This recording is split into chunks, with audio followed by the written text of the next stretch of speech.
Hello, everyone, and welcome to Movie Flashback number 23. In this flashback, we are going behind the scenes of Braveheart. If you are new to this channel, click the subscribe button below for future notifications and updates. Click the like button to share this content with other movie fans. This year, we are celebrating the 30th anniversary of Braveheart. It was directed and produced by Mel Gibson. He also starred in the movie and played William Wallace, the legendary Scottish freedom fighter who fought during the First War of Scottish Independence against King Edward I of England. The story was based on an epic poem written in the 1400s titled The Acts and Deeds of the Illustrious and Valiant Champion Sir William Wallace. The screenplay was written by Randall Wallace. The score was composed by James Horner, one of my favorite film composers. It was released in theaters on May 24th, 1995.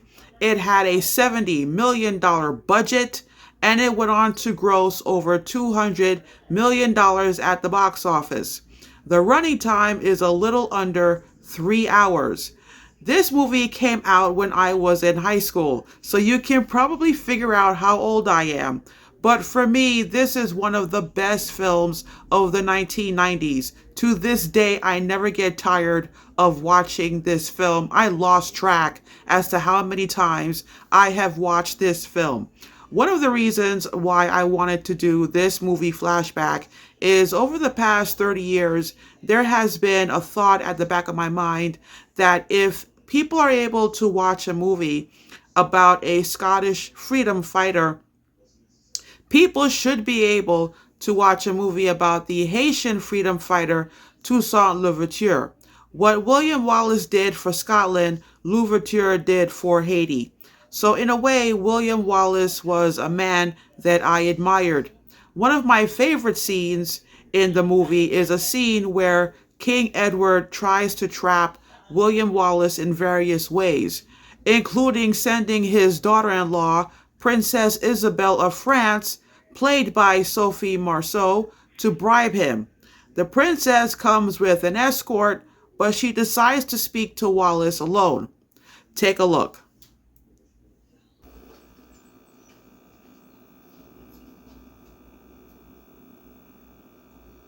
Let us talk plainly. You invade England, but you cannot complete the conquest so far from your shelter and supply. The king desires peace. Longshanks desires peace. He declares it to me, I swear it. He proposes that you withdraw your attack. In return, he grants you title, estates, and this chest of gold, which I am to pay to you personally. A lordship and titles. Gold. That I should become Judas. Peace is made in such ways. Slaves are made in such ways.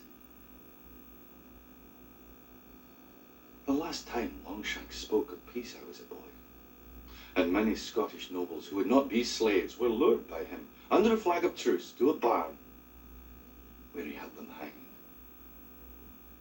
I was very young, but I remember Longshanks' notion of peace. I understand you have suffered. I know about your woman.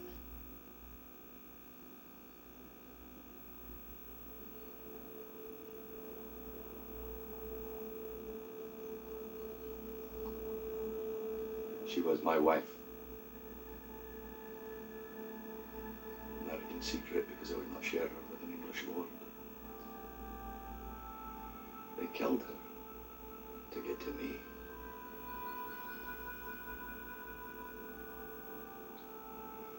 I have never spoken of it. I don't know why I tell you now, except I see her strength in you.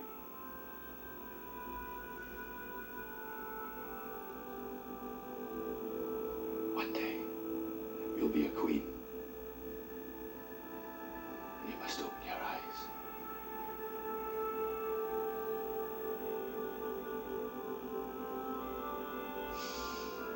You tell your king, William Wallace will not be ruled, nor will any Scot will I live. The dialogue in this scene sounds organic but powerful. It is moments like that that inspires me to write the plays that I write both for movies and for theater. What I found interesting when I was doing my research, Mel Gibson read Randall Wallace's script sometime in 1993, and even though he liked it, he initially turned it down. But over time, he gravitated towards the story and he thought about what lens he was going to use to film certain shots. Once he realized he couldn't get the story out of his head, he decided to direct the film.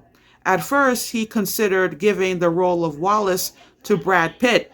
Then he considered Jason Patric. But when he couldn't find the actor he wanted, that's when he decided to play William Wallace himself. Also at this time, he wanted Sean Connery to play King Edward, but he was not available due to other projects. Most of the movie was shot in Ireland. The Irish government lobbied for the project and offered Mel Gibson's company Icon Productions 1,600 members of the Irish Army Reserve as extras. Principal photography started on June 6, 1994, and they wrapped up on October 28th. So it took Mel Gibson and his production team 5 months to shoot the film. There is one battle scene that took Mel Gibson and the crew 5 to 6 weeks to shoot with 9 cameras. Just one battle scene. And Gibson said that action sequence required a lot of planning. In the scene, both the English and the Scottish armies have footmen who are doing hand-to-hand combat. Then you have the archery section and the cavalry. When it was time to edit the film, Mel Gibson and his editor, Stephen Rosenblum, had to tone down the battle scenes to avoid a NC-17 rating.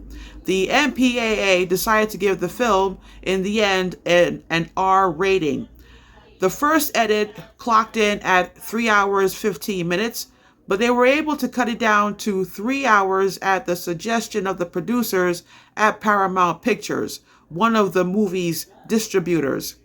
The Braveheart DVD came with a second DVD filled with extras, and Mel Gibson sat for an interview where he shared that he was very nervous about making this movie because it involved a lot of decisions, and it was only the second movie he has ever made as a director.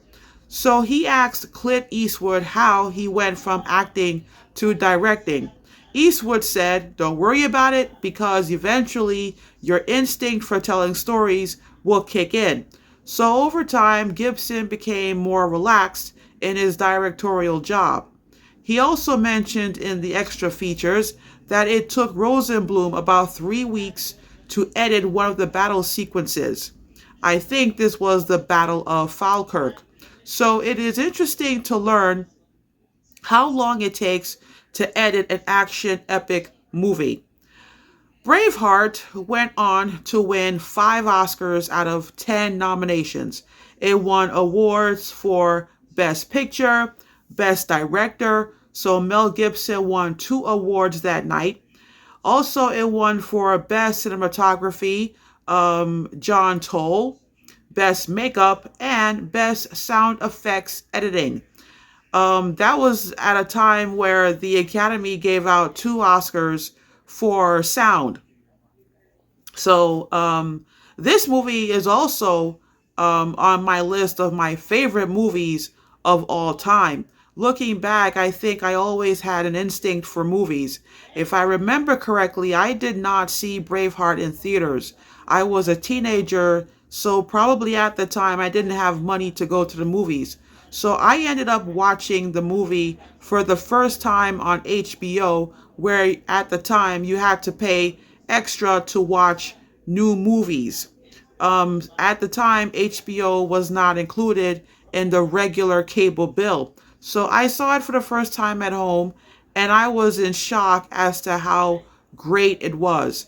I felt it was one of the greatest movies I ever saw at that time. So I think, looking back, I can tell when I'm watching a movie that will go on to win Best Picture. It's just a gut feeling. So I propose a toast to Braveheart, and I also want to say, may the composer James Horner continue to rest in peace. He passed away 10 years ago, back in 2015. And like I said in the beginning of this flashback, he is one of my favorite film composers.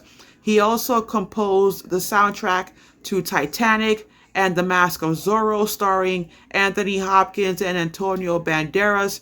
He also composed the soundtrack to Troy. I did a movie flashback for Troy last year.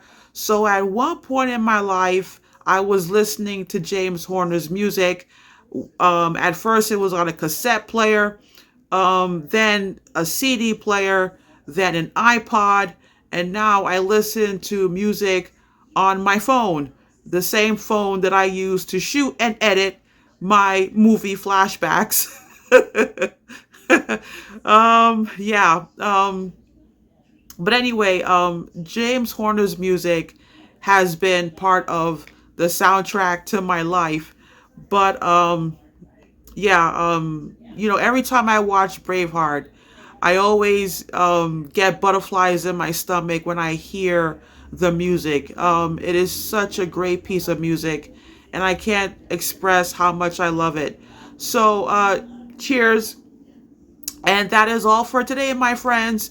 Um, Over this summer, I am working on 4 plays about the Haitian Revolution, starting with the first play in which my protagonist is going to be Toussaint Louverture. So watching Braveheart is definitely giving me ideas as to how to go about writing the plot for the first play in this series of plays that I'm working on.